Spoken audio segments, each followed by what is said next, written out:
The case we present today begins not with a crime scene, but with a map. In the latter half of the 19th century, in a forgotten fold of the Appalachian Mountains, a cartographer's pen traced the rugged contours of a land deemed too inhospitable for settlement. Here, nestled within a basin of sheer rock and impenetrable forest, a small sect led by a man named Jeremiah Cain sought not just a home, but a fortress against the perceived corruptions of the modern world. In 1871, they vanished into this wilderness, severing their ties with a society they believed was damned. They called their sanctuary Providence Hollow, but to the sparse communities on its periphery, it would become known by a more sinister name, Cain's Hollow. For over a century, this self-imposed isolation would become the crucible for an unintentional and horrifying experiment in human genetics, a tragedy born from faith and sealed by fear. Jeremiah Cain was a patriarch in the most absolute sense, a man whose charisma was matched only by the severity of his convictions. He preached a doctrine of absolute purity, a fundamentalist creed that saw the outside world as a source of spiritual and physical contamination. His decrees, delivered as divine revelations, became the unassailable law of the Hollow. The first and most critical rule was the prohibition of exogamy. No member was to marry an outsider, nor was any outsider to be permitted entry. The second was the law of return. Any who left the community were considered dead, their names struck from the communal record, their souls forfeit.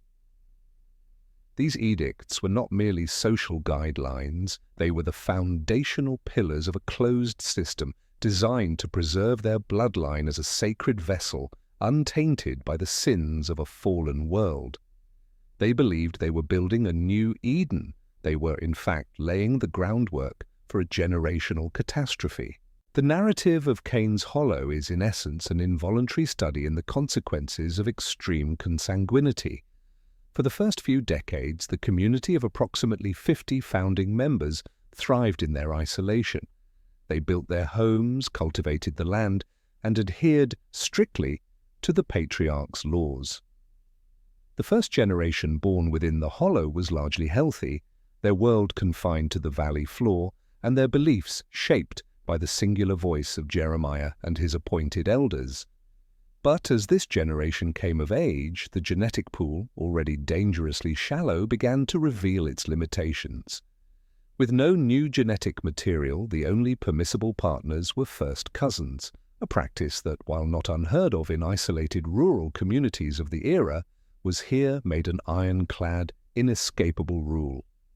The seeds of their decline were sown in these first sanctioned unions. By the turn of the 20th century, some 30 years after their arrival, the first unsettling signs began to manifest. The community's oral history, later corroborated by written records, spoke of a rise in stillbirths and infants who were too weak for this world. Infant mortality, a common hardship of the era, was alarmingly high in the Hollow, but it was attributed to the will of God, a test of their faith. What they could not know was that they were witnessing the first expressions of deleterious recessive alleles, mild congenital malformations, clubfoot, cleft palates, and slight facial asymmetries began to appear with increasing frequency. These were seen not as genetic warnings, but as individual trials, physical marks of a spiritual struggle to be overcome through prayer and piety. The elders reinforced this dogma, creating a powerful social mechanism that suppressed questions and normalized what should have been alarming. The second and third generations, born between roughly 1910 and 1950, saw the escalation of these genetic issues from occasional tragedies to a pervasive, inescapable reality. The intricate web of kinship became impossibly tangled. Individuals were simultaneously second cousins, half-siblings in some cases through remarriages, and related in a dozen other ways. The mathematical coefficient of inbreeding, a measure of genetic similarity, was climbing to levels rarely seen outside of controlled laboratory settings.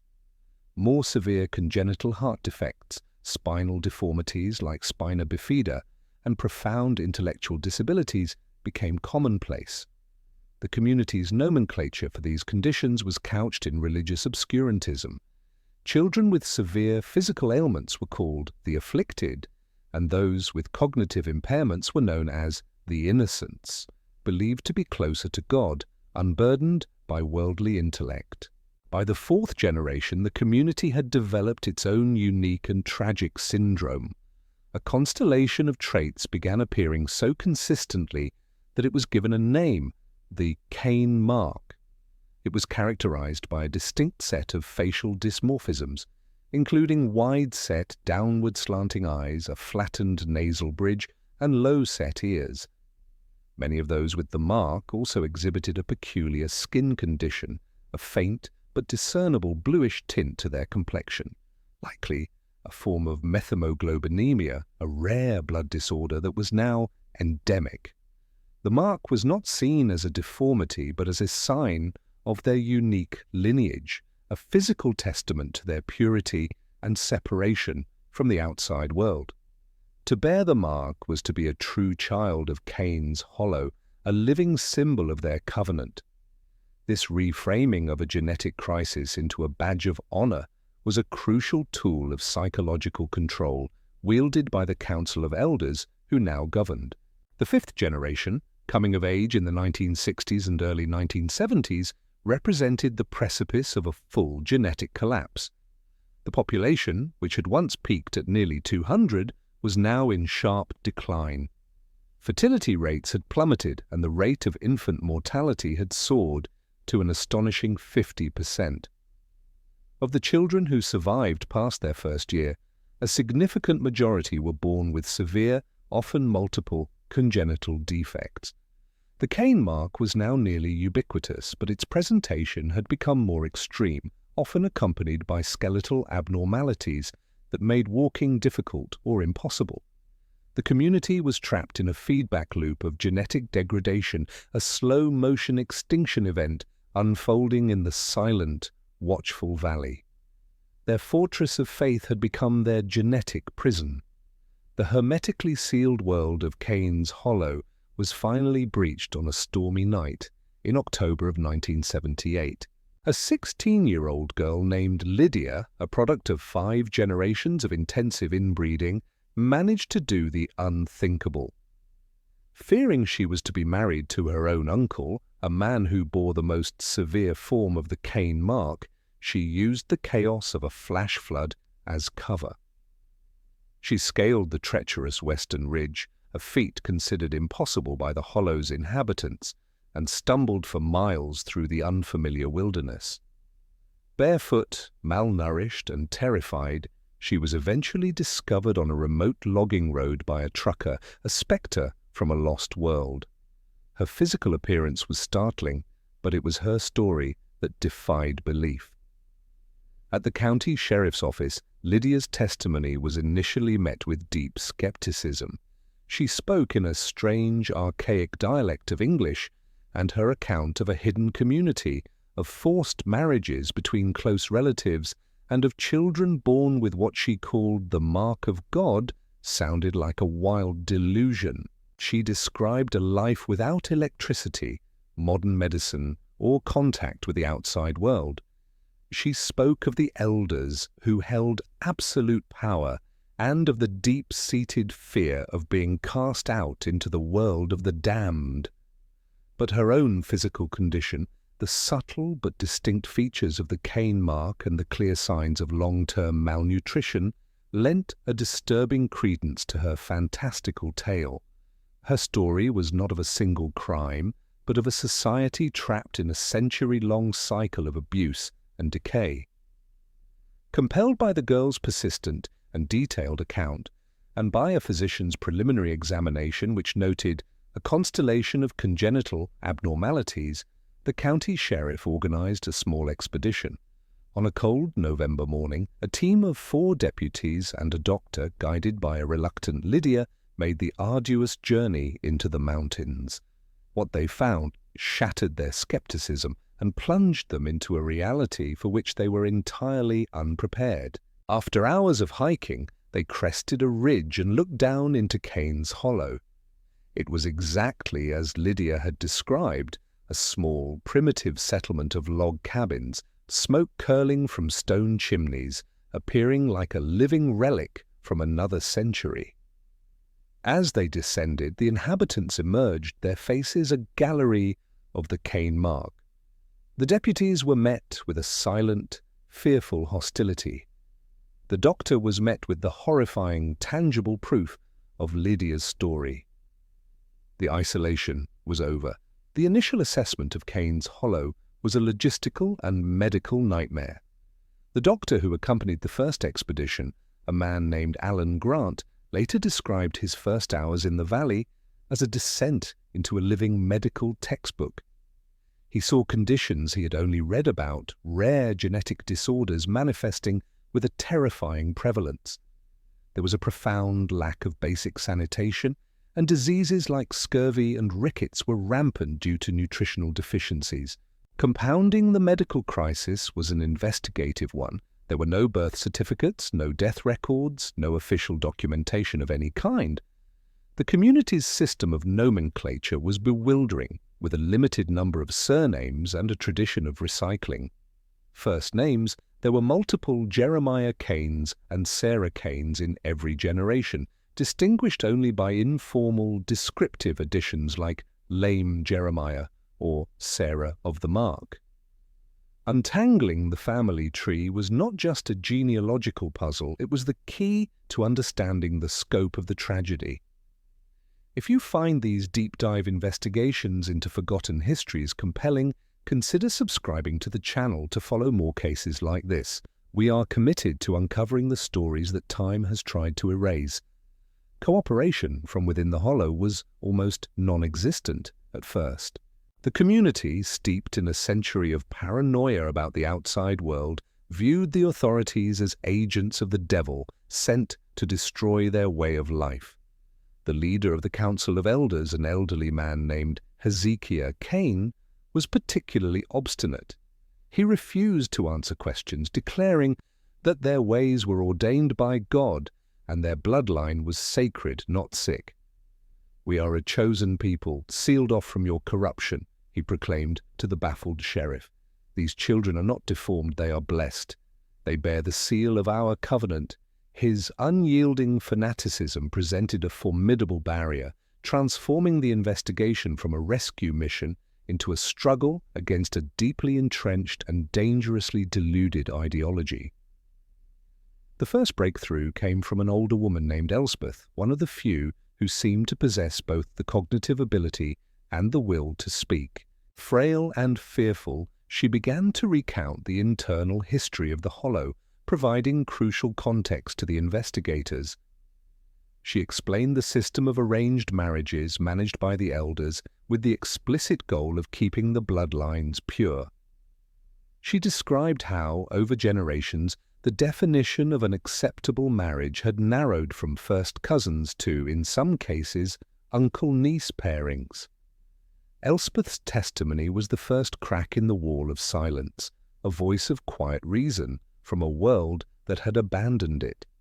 She did not see the investigators as demons, but as a terrifying, yet perhaps necessary, intrusion.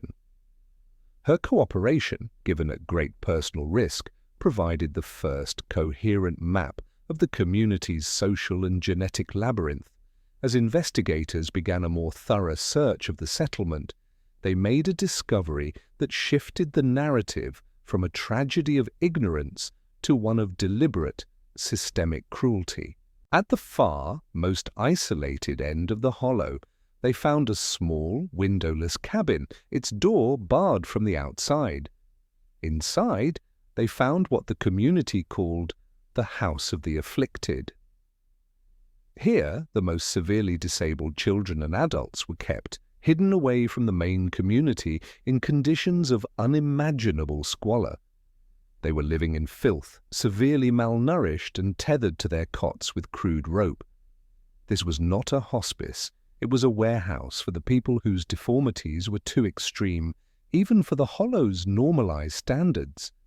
The existence of this house proved that the elders were not just passive adherents to a misguided faith. They were actively managing the optics of their genetic decline, hiding the most horrifying evidence of their failure. Further investigation revealed another shocking twist. The community's isolation had not been as absolute as they claimed. While they prohibited their members from leaving, evidence emerged that the elders had, for decades, made clandestine trips to the small towns on the other side of the mountain range. They would trade furs and carved wooden objects for essentials they could not produce themselves, like salt, metal tools, and ammunition. This revelation was disturbing enough, but it was accompanied by a darker discovery. Folk tales from those surrounding towns spoke of women who had vanished without a trace over the years. Investigators now had reason to believe that on at least a few occasions, the men of Cain's Hollow had abducted outsiders, women who were brought back to the valley in a desperate, failed attempt to introduce new blood. These women were never seen again, their genetic material swallowed by the Hollow, their fates a horrifying secret. To justify the worsening state of their people, the leadership had constructed an elaborate mythology. The elders taught that the physical deformities and intellectual disabilities were not a curse, but a complex series of divine tests. A child born with a severe spinal curvature was said to be carrying the weight of the community's sins. A child with the bluish skin of the Cain mark was believed to possess the ability to see into the spirit world. These beliefs provided a framework of meaning for their immense suffering and reinforced the elders' authority as the sole interpreters of God's will. This theological scaffolding was a powerful instrument of control, ensuring that the community remained compliant, interpreting their own genetic destruction as a sign of their spiritual election. The truth was not just hidden, it was systematically replaced with a far more palatable and empowering lie. The full, horrific scale of the mortality in Cain's Hollow was unearthed when forensic anthropologists began excavating a plot of land behind the main community meeting house.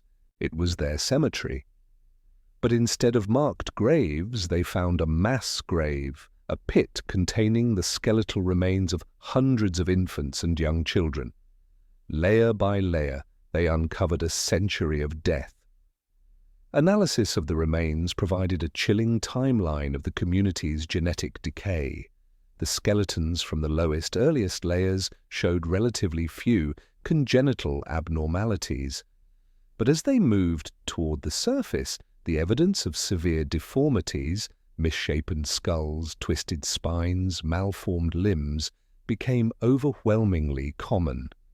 The pit was a silent, stratified record of their descent, proving that the infant mortality rate was even higher than the doctor's initial estimates, and that the severity of the afflictions had demonstrably worsened with each passing generation. As the rescue and investigation proceeded, geneticists from a nearby university were brought in to analyze blood samples from the surviving members. Their findings were unprecedented. The coefficient of consanguinity within the population was the highest ever recorded in a human community, surpassing even the levels seen in the most inbred royal dynasties of history. They were, on average, more genetically similar than siblings. The scientists were able to isolate the specific gene mutation responsible for the Cain mark, identifying a new recessive syndrome which they officially named Cain Hollow syndrome in their research papers. The valley had not just concentrated known genetic disorders, it had, through this unique and tragic set of circumstances, created its own. The community had become a living laboratory, a priceless, yet ethically nightmarish, source of data for the study of human genetics. The most damning revelation, however, came not from a scientist but from one of the Hollow's own. A young man named Caleb, who had been taught to read by his mother in secret, approached the investigators. He led them to a hidden cache of books and papers beneath the floorboards of the elders' meeting house. Among them were medical texts and almanacs from the 1920s and 30s, likely acquired on one of their secret trips to the outside world. Passages describing the dangers of inbreeding and the principles of animal husbandry were heavily underlined. Caleb's testimony was explosive. He revealed that the elders, for at least 2 generations, had known the cause of their afflictions. They understood, on a basic level, that breeding too close resulted in weak stock. Their management of marriages was not just about purity, it was a crude and cynical attempt to manage the production of monsters, as one horrifying handwritten note described it. They knowingly perpetuated the system for their own power, sacrificing their children on the altar of tradition and control. The final, and perhaps most heartbreaking, piece of the puzzle was discovered in a small, locked chest in Elspeth's cabin.